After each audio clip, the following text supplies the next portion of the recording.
Time to talk a little business. Mike Apple joining us now. Mike, good morning, sir. How are you? I'm doing well, Roger. How are you? Happy Friday. Indeed. Most excellent. Thank you very much, sir. Not so good, though. I just wanted to jump to the Hewlett Packard. They're cutting 9,000 jobs.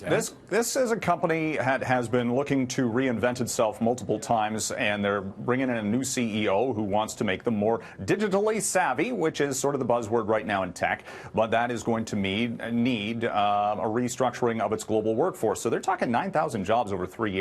That is not without a cost from a dollar standpoint, upwards of $1 billion in restructuring efforts.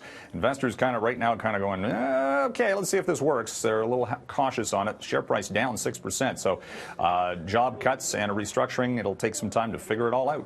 And Hewlett Packard's one of those companies that kind of flies under the radar a little bit, doesn't it?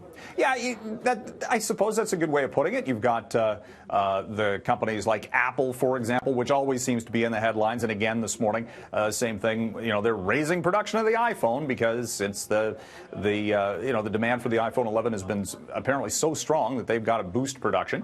And that, Apple is just a cash-generating monster, and its stock price is going to hit an all-time high, not necessarily today, but probably over the next couple of weeks if, in fact, their sales results come in as expected.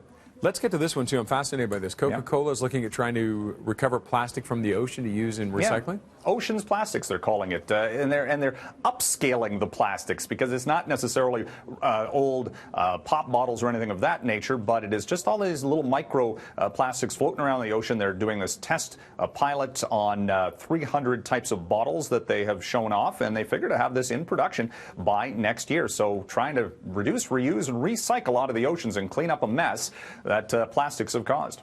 Indeed, it is a frightening situation with that. All right, Mike, thank you very much, sir. Have yourself a great weekend. You too.